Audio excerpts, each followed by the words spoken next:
Hello दोस्तों, last time की video में हमने ओशो की 40 साल छुपी रही फीमेल कंपेनियन का खुलासा, childhood Bombay US Rajneeshpuram rise the private relationship, world shock tangle, mystery, politics, emotional depth जैसे टॉपिक्स के बारे में हमने बातें की। फिर पार्ट 2 में ओशो का America phase, FBI, poisoning, internal betrayal, Sheela departure, अंदरूनी संघर्ष, पर्सनल गार्ड्स, ओशो की वॉल्नरेबिलिटी, दुनिया से छुपी बातें, ओशो की मेंटल इमोशनल स्टेट का डीप एक्सप्लोरेशन किया। अब नेक्स्ट पार्ट 3 पार्ट 4 उसी थीम के कॉन्टिन्यूएशन में दे रहा हूं। पार्ट 3, ओशो वर्सेस दुनिया, the secret war no one knew. इस पार्ट में मुख्य फोकस गवर्नमेंट्स द्वारा surveillance, secret intelligence files, Osho की प्राइवेट कॉन्वर्सेशंस, उनके कमरे में लगी हिडन बग्स, उनकी उस कंपेनियन की भूमिका, स्पिरिचुअल प्लस पॉलिटिकल खानापन, दुनिया क्यों डरती थी उनसे। एक, दुनिया को सबसे बड़ा डर कहां था? ओशो की पॉपुलैरिटी सिर्फ स्पिरिचुअल नहीं थी, वो मास साइकोलॉजी प्लस हिप्नोटिक इन्फ्लुएंस समझते थे। उनकी कंपेनियन जानती थी, लोग सिर्फ सुनने नहीं आते, लोग पुराने सिस्टम से भागते हुए यहां आते हैं।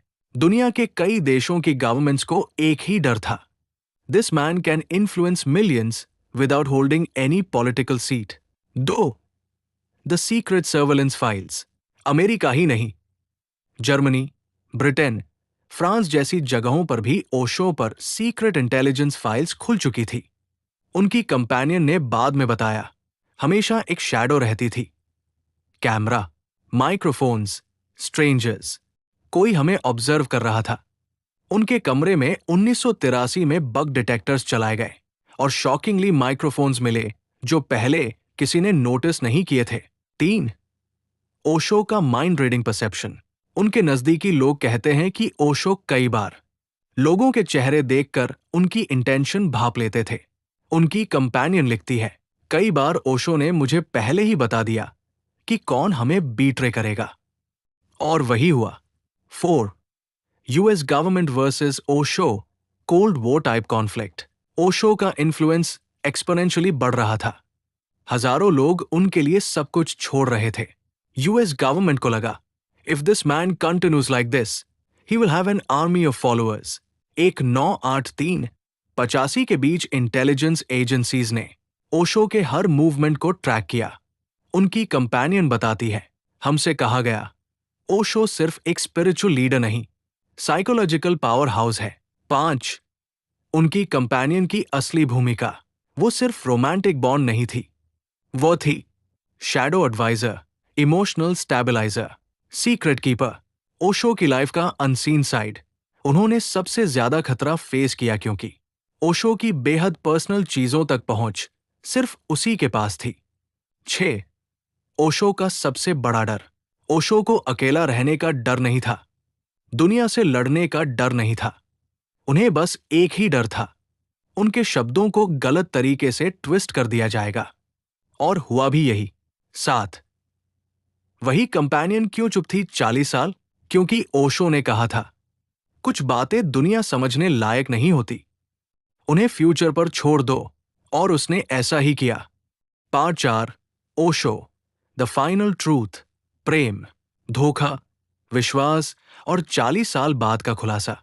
इस पार्ट में मुख्य फोकस द इमोशनल स्टोरी, उनकी कंपेनियन की इनर जर्नी, वो 40 साल क्यों चुप रही, ओशो का लास्ट मैसेज, ओशो की डेथ को लेकर हिडन थ्योरीज, दुनिया क्यों तैयार नहीं थी उस सच्चाई के लिए। पार्ट 4, 1, ओशो की लास्ट डेज, उसकी आंखों से, उस कंपेनियन ने आखिरी 2 महीने सिर्फ ओशो के साथ बिताए। वो बताती है, उनका शरीर कमजोर था, पर नजरें अभी भी आग थी। ओशो ने उससे कहा, जब सही समय आएगा दुनिया को बता देना। 2, ओशो को किसने स्लो पॉइजन किया? मल्टीपल थ्योरीज, ओशो खुद कई बार कहते थे, they have poison me slowly, पर असली ट्रूथ क्या था? 3 theories exist. 1, political sabotage, 2, internal betrayal, 3, medical mismanagement. उस कंपेनियन के पास ऐसी डायरीज थी जिनमें ओशो के लास्ट 30 डेज डॉक्यूमेंटेड थे। 3, 40 साल बाद उसने चुप्पी क्यों तोड़ी? क्योंकि ओशो का नाम गलत कहानियों में घसीटा जा रहा था। नेटफ्लिक्स जैसी डॉक्यूमेंट्रीज ने भी ट्रूथ का सिर्फ 20% ही दिखाया। वो असली रिलेशनशिप की प्योरिटी बताना चाहती थी। ओशो ने उसे इनडायरेक्टली अनुमति दी थी और अब वो खुद 70 प्लस की उम्र में है, इससे पहले कि देर हो जाए। 4. ओशो का फाइनल मैसेज टू हर। उसकी डायरी में लिखा है, you are the only one who understood my silence. और ये भी, someday what we shared will help millions break their inner walls. 5. The final reveal, जो पहली बार दुनिया सुन रही है। उस कंपेनियन ने कई डॉक्यूमेंट्स, लेटर्स और ओशो के प्राइवेट रिकॉर्डिंग्स सामने रखे। इसमें ये शॉकिंग फैक्ट्स मिले, ओशो सिर्फ स्पिरिचुअल आइकन नहीं थे, वो psychological genius plus emotional architect थे। उनका उस कंपेनियन के साथ बॉन्ड रोमांस से कहीं ऊपर था, एक सोल कॉन्ट्रैक्ट जो 40 साल सीक्रेट रहा। ओशो ने कहा था, हमारा रिश्ता किसी लेबल में फिट नहीं होता, लोग इसे समझ नहीं पाएंगे। 6. दुनिया क्यों हक्की बक्की रह गई? क्योंकि ऐसा ओशो का रूप किसी ने कभी नहीं देखा। Romantic, vulnerable, protective, playful, deeply connected. ये ओशो मंच पर बोलने वाले ओशो से अलग थे। दोस्तों, वीडियो अगर अच्छा लगा हो तो लाइक एंड सब्सक्राइब जरूर करें। जय हिंद।